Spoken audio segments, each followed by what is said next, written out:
नमस्कार, शीतल की कहानियों में आपका स्वागत है। आज की कहानी है माँ बाप का कर्ज। अजी सुनते हो, तुम्हारी अम्मा आज फिर से बाबूजी के नाम की रट लगाए हुए है। पूछ रही है बाबूजी क्यों नहीं आए अभी तक, उनकी दवाई का समय हो गया है। घनश्याम की पत्नी आशा चिल्लाते हुए बोली, आशा तुम क्यों परेशान हो रही हो? तुम्हें पता तो है माँ को भूलने की बीमारी है, फिर क्यों सारा दिन चीखती चिल्लाती रहती हो? फिर मेरे सर क्यों मढ़ दिया इस मुसीबत को? मैं अपने बच्चे को देखूं या तुम्हारी अम्मा को? मैं तो परेशान आ गई हूँ। दरअसल 6 महीने पहले तक घनश्याम के अम्मा बाबूजी अपने गांव में रहते थे। घनश्याम की पत्नी आशा को ना तो अम्मा बाबूजी के साथ रहना पसंद था और ना ही गांव की मेहनत भरी जिंदगी। सो दोनों बेटा बहू उनसे अलग शहर में रहते थे और अब अलग रहने के बाद तो घनश्याम को भी अम्मा बाबूजी से खासा लगाव न रह गया था। गांव में ही रहकर बाबूजी खेती किया करते थे और अम्मा भी बाबूजी के साथ उनके काम में हाथ बटाया करती थी। इतना बुढ़ापा आने पर भी दोनों अपना काम खुद ही किया करते थे और अपनी ज़िंदगी से बहुत संतुष्ट थे। एक दिन बाबूजी रोजाना की तरह काम करने गए हुए थे। वहीं खेत में अचानक कहीं से सांप ने आकर काट लिया और उनकी जीवन लीला वहीं समाप्त हो गई। बेटा और बहू 4 दिन रहकर चले गए। पति के यूं अचानक चले जाने का सदमा अम्मा बर्दाश्त नहीं कर पाई। अब अम्मा बिल्कुल अकेली रह गई और अकेलेपन से धीरे धीरे उनकी दिमागी हालत बिगड़ने लगी। पड़ोस के ही कुछ लोगों ने अम्मा के बेटे घनश्याम को फ़ोन करके अम्मा के अकेलेपन के कारण बिगड़ती तबीयत के बारे में जानकारी दी। हालांकि घनश्याम की पत्नी आशा अम्मा को अपने पास रखने के पक्ष में बिल्कुल भी नहीं थी और उसने घनश्याम को भी साफ साफ मना कर दिया था अम्मा को शहर लेकर आने से। लेकिन जात बिरादरी और रिश्तेदार क्या सोचेंगे, इस बात का हवाला देते हुए घनश्याम ने अपनी पत्नी को मना लिया और गांव जाकर अपनी अम्मा को शहर ले आया। अम्मा के दिमाग की कमजोरी को समझते हुए एक दिन घनश्याम अम्मा को शहर के डॉक्टर के पास ले गया। डॉक्टर ने बताया कि यह एक दिमागी बीमारी है जो किसी को भी हो सकती है। एक बात ध्यान से सुनो, तुम्हें इनका बहुत ध्यान रखना है। इन्हें अकेले बाहर मत निकलने दिया करो और अकेले पार्क तक तो बिल्कुल नहीं जाने देना। अगर ये कभी भी बाहर जाएं तो घर का एक ना एक सदस्य इनके साथ होना चाहिए। डॉक्टर की दी हुई हिदायतें जब घनश्याम ने अपनी पत्नी को समझाई तो वह बोली, कुछ नहीं हुआ, वो सब सुनती है, समझती है, बस परेशान करने के नए नए बहाने ढूंढती है। माँ अपने बेटे बहू के पास आ तो गई थी, पर बहू के कसैले स्वभाव के कारण वहाँ भी चैन से रहना संभव नहीं था। सबके बीच में रहकर भी अम्मा अकेली थी। बेटा सुबह सुबह अपनी दुकान पर चला जाता था और बहू आशा की तो आंखों में अम्मा सारा दिन खटकती रहती। आशा उसे ज़्यादा भाव नहीं देती थी, बस 2 वक्त की रोटी देकर अपना पल्ला झाड़ लेती थी। बैठी बैठी अम्मा भूल जाती कि उसके पति का देहांत हो गया है। उसे ऐसे लगता जैसे बाबूजी अभी खेत से लौटेंगे और बोलेंगे, अरे भाग्यवान, आज तो बहुत थक गया हूँ, 1 गिलास लस्सी पिला दे। बाबूजी अम्मा की दुनिया से तो चले गए, लेकिन अम्मा के दिल और दिमाग से बसे हुए थे। मीठी यादों में खोई अम्मा एकदम से ठिठक कर बैठ गई जब उसकी बहू ने उसे हिलाकर कहा, अम्मा, ओ अम्मा, बैठे बैठे मोटी हो जाओगी, थोड़ा काम करती रहोगी तो हाथ पांव चलते रहेंगे।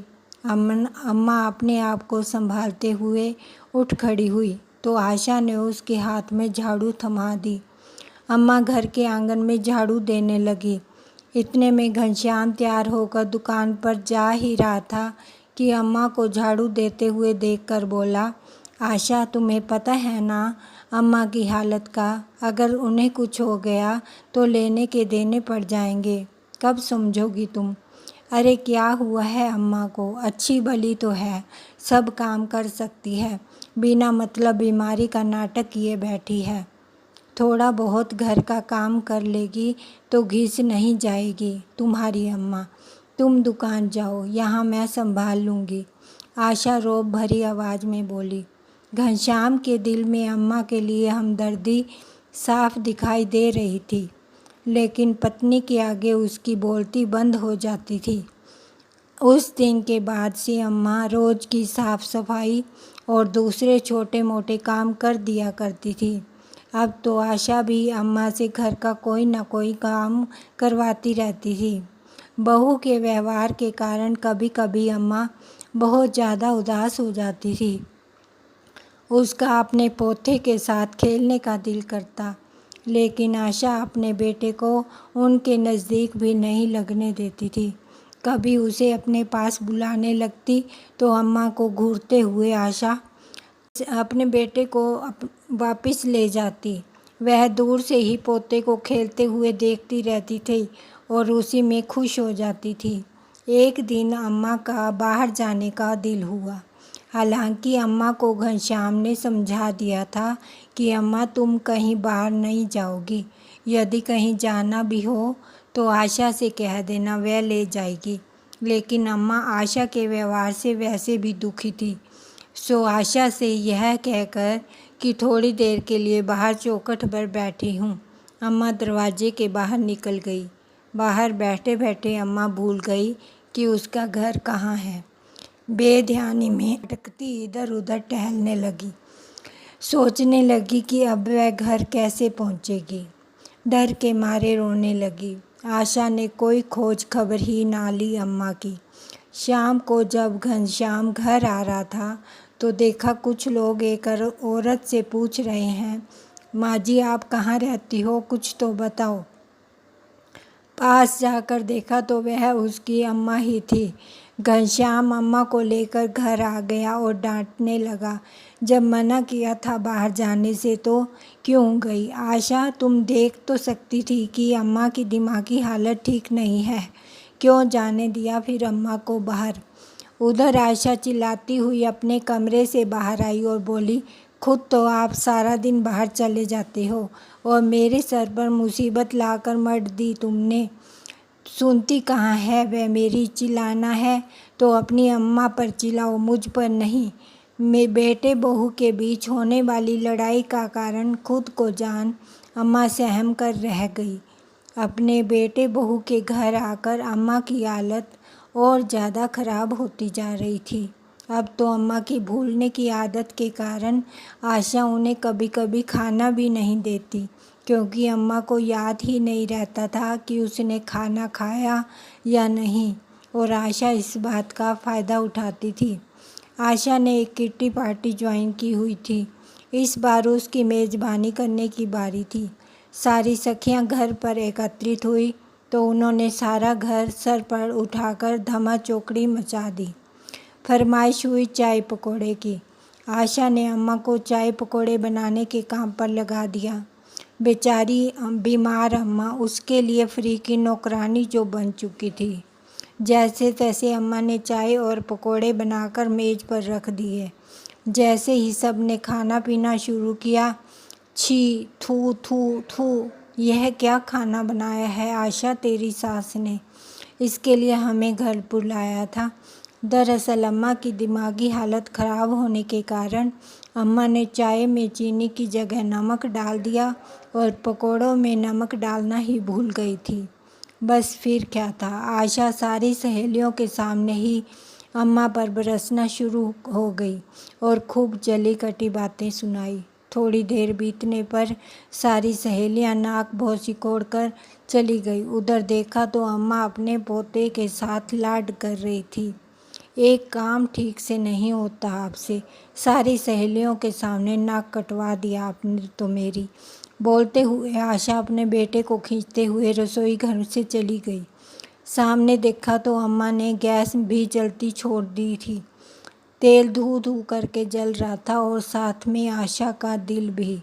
अब तो हद हो गई, कहते हुए आशा अपने कमरे में जाकर सोच विचार करने लगी। अगले दिन सुबह जब घनश्याम अपनी दुकान पर चला गया तो आशा अम्मा के पास आई और बोली, अम्मा चलो आज आपको मंदिर दिखाने ले चलती हूँ। आप कब से मंदिर जाने की जिद कर रही थी ना। अम्मा खुशी खुशी तैयार हो गई। जब से इस घर में आई थी आज पहली बार इतनी खुश दिखाई दे रही थी, और होती भी क्यों ना। आखिर इतने दिनों के बाद अम्मा किसी मंदिर में जा रही थी। जुग जुग जियो बहू, भगवान तुम्हारा भला करे। बहू के साथ घर से निकलते हुए अम्मा उसे आशीर्वाद देते जा रही थी। शहर के दूसरे किनारे के एक मंदिर में पहुंचकर आशा वही अम्मा को एक कोने में बिठा दिया। अम्मा यहीं चौखट पर बैठ जाओ, मैं प्रसाद लेकर आती हूँ, तब तक यहीं रुकना। यह बोलकर आशा प्रसाद लेने चली गई, लेकिन सुबह से दोपहर हो गई, आशा लौट कर ना आई। बेचारी अम्मा भूखी प्यासी वहीं बैठी रही। किसी ने प्रसाद दे दिया तो खा लिया। दोपहर को पुजारी ने देखा कि एक बूढ़ी औरत मंदिर की सीढ़ियों पर कब से बैठी है, तो उनसे पूछा, आप कौन हैं, कहाँ से आई हैं। और बेचारी अम्मा अपना नाम भी बताने में सक्षम नहीं थी। पुजारी ने थोड़ी देर इंतज़ार किया, लेकिन कोई ना आया। तो पुजारी ने लोकल न्यूज़ चैनल को फ़ोन लगाकर सूचना दे दी। थोड़ी ही देर हुई और न्यूज़ चैनल के रिपोर्टर मंदिर में पहुंच गए, और साथ में स्वयंसेवी संगठन के कार्यकर्ता भी, जिन्हें न्यूज़ रिपोर्टर ने खबर कर दी थी। रिपोर्टर अम्मा से सवाल पूछते रहे, लेकिन वह बेटे के नाम के अलावा कुछ और बोल ही नहीं पाई। उन्होंने अम्मा की वीडियो बनाकर चैनल पर शेयर कर दी, और अम्मा से पूछताछ में जो थोड़ी बहुत जानकारी मिली वह भी उन्होंने न्यूज़ चैनल पर डाल दी। शाम को घनश्याम जब दुकान से वापस घर आया तो हैरान होते हुए बोला, अम्मा क्यों नहीं दिखाई दे रही, कहाँ गई है। अकेले तो कहीं जाने से रही, मुझे क्या पता कहाँ गई है तुम्हारी अम्मा, बिना बताए कहीं भी चली जाती है। मैं तो तंग आ गई हूँ उनके इस भूलने की बीमारी से। अच्छा ही हुआ जो चली गई। आशा नज़रें चुराते हुए बोली, यह तुम क्या कह रही हो, तुम्हें जरा सा भी तरस नहीं आता मेरी बीमार बूढ़ी अम्मा पर। पता नहीं कहाँ होगी, किस हाल में होगी। हे भगवान, अब मैं क्या करूँ। घनश्याम अम्मा की चिंता में डूबा जा रहा था। फिर अपने आप को संभालते हुए अम्मा को ढूंढने निकल पड़ा। अम्मा जी को भूखा प्यासा जान संगठन के सदस्य उनके लिए खाना और चाय लेकर आए। बेचारी भूख से तड़पती अम्मा खाने पर टूट पड़ी। उधर न्यूज़ चैनल पर अम्मा का वीडियो देखकर किसी ने आकर अम्मा के घर का पता दे दिया। अम्मा को लेकर न्यूज़ रिपोर्टर और स्वयंसेवी संगठन के लोग दिए हुए पते पर पहुँचे तो देखा घर में एक बच्चा ज़ोर ज़ोर से रो रहा था। उसकी माँ उसे तरह तरह की चीज़ें देकर बहलाने की कोशिश कर रही थी, लेकिन इसके बावजूद भी वह चुप नहीं हो रहा था। लेकिन जैसे ही दादी को देखा, अम्मा अम्मा चिल्लाता हुआ उसकी ओर दौड़ा। अम्मा ने बड़े प्यार से उसे अपनी गोदी में ले लिया और उसे दुलार करने लगी। बच्चा तुरंत चुप हो गया, लेकिन अम्मा को देखकर आशा हैरत में पड़ गई। आशा उसे नफ़रत से घूरती जा रही थी। आशा को यकीन था कि अपनी भूलने की बीमारी के चलते अम्मा की घर में वापसी नहीं हो पाएगी। अम्मा को देखते ही जैसे उसके सारे अरमानों पर पानी फिर गया। घर पर आए रिपोर्टर और संगठन के सदस्यों ने आशा से घनश्याम का मोबाइल नंबर लिया और उसे फ़ोन करते हुए तुरंत घर पहुंचने के लिए कहा। थोड़ी ही देर में घनश्याम हैरान परेशान सा होता हुआ घर पर पहुंच गया। आकर अम्मा को सही सलामत देखा तो जान में जान आई। घर में रिपोर्टर आए हुए थे और आशा से पूछताछ कर रहे थे। उन्होंने सारा मसला घनश्याम को बताया। थोड़ी देर में पुलिस भी वहां पहुंच गई। पूछताछ में आशा ने स्वीकार किया कि गांव वाला मकान अपने नाम करवाने के बाद वो ही अम्मा से छुटकारा पाने के लिए उसे मंदिर में छोड़कर आई थी। घनश्याम को तो जैसे अपने कानों पर विश्वास ही नहीं हुआ। उसे ऐसे लगा जैसे उसके सिर पर आसमान टूट पड़ा हो। उसने यह सब सुनते ही आशा को एक जोरदार थप्पड़ मारा। तुम्हारी इतनी हिम्मत! आशा चिल्लाई। हिम्मत तो तुमने अभी देखी ही कहाँ है, दूसरा थप्पड़ मारते हुए घनश्याम बोला। तुम्हारे कारण मैं इतने साल अपने अम्मा बाबूजी से अलग रहा। अब जब अम्मा बीमार है तुम्हें तब भी उन पर तरस नहीं आया। उनका ध्यान रखने के बजाय तुमने उनकी हालत और ज़्यादा ख़राब कर दी। कोई लड़ाई झगड़ा ना हो यह सोचकर मैं चुप रहा, लेकिन आज तो हद हो गई। तूने एक बार भी यह नहीं सोचा कि मेरे बेचारी अम्मा की क्या हालत होगी। मुझे माफ़ कर दो अम्मा, मैं तुम्हारा गुनहगार हूँ।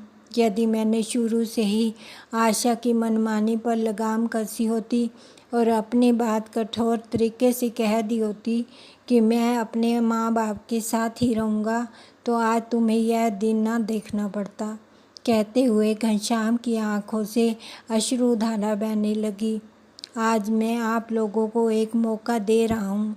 इसके बाद भी यदि तुमने अपनी माँ के ख्याल में थोड़ी सी भी लापरवाही बरती तो तुम्हें कानूनी कार्रवाई से कोई नहीं बचा सकता। इंस्पेक्टर ने घनश्याम और आशा दोनों को जोरदार फटकार लगाते हुए कहा। घनश्याम इंस्पेक्टर के सामने हाथ जोड़कर खड़ा हो गया और बोला, मैं बहुत शर्मिंदा हूँ इंस्पेक्टर साहब, आगे से मैं आपको कोई शिकायत का मौका नहीं दूंगा। ठीक है, लेकिन आप अपनी माँ जी का ख्याल ठीक ढंग से रख रहे हैं या नहीं, यह सुनिश्चित करने की जिम्मेदारी मैं स्वयंसेवी संगठन को ही दे रहा हूँ, जो हर 2-3 दिन के बाद आपकी माँ जी का हालचाल जानने आया करेंगे। यह कहकर इंस्पेक्टर साहब चले गए। संगठन के सदस्य जब जाने लगे तो जाते जाते थोड़ा रुक कर आशा से बोले, माँ जी की भूलने की बीमारी चाहे लाख बुरी हो, लेकिन देखा जाए तो उसमें एक बहुत बड़ी अच्छाई भी है। वो ये कि उन्हें तुम्हारे बुरे कर्म कभी याद नहीं रहेंगे। यह सब सुनकर आशा तो जैसे ज़मीन में गड़ गई। आशा ने नज़रें उठाकर अम्मा की तरफ देखा तो अम्मा अपनी गोद में बच्चे को बिठाए उसे कप से दूध पिला रही थी। आज आशा को अपने किए पर पछतावा हो रहा था। भरी आंखों से माँ जी के पैर छूकर माँ जी के सामने हाथ जोड़कर खड़ी हो गई। अम्मा ने बहू की आंखों में पछतावे के आंसू देख उसे चुप कराया और गले से लगा लिया। आशा ने मन ही मन एक अच्छी बहू, अच्छी पत्नी और अच्छी माँ बनने का प्रण ले लिया। दोस्तों, ये कैसा बंधन है माँ बाप का बच्चों के साथ, जहाँ बलिदान और त्याग का यह सिला मिलता है माँ बाप को। वे अपनी खुशियों का त्याग करके, अपनी ख्वाहिशें भूलकर अपना सर्वस्व अपने बच्चों पर निछावर कर देते हैं, पर बड़े होते ही बच्चों को इनका प्यार अपने पैरों में बंधी बेड़ियों के समान लगता है। सच तो यह है कि हमारे माता पिता ईश्वर द्वारा हमें दिए गए बेशकीमती उपहारों में से एक होते हैं, जिनका हम पर कर्ज इतना बड़ा है कि हम चाह कर भी उस कर्ज से मुक्त नहीं हो सकते। धन्यवाद।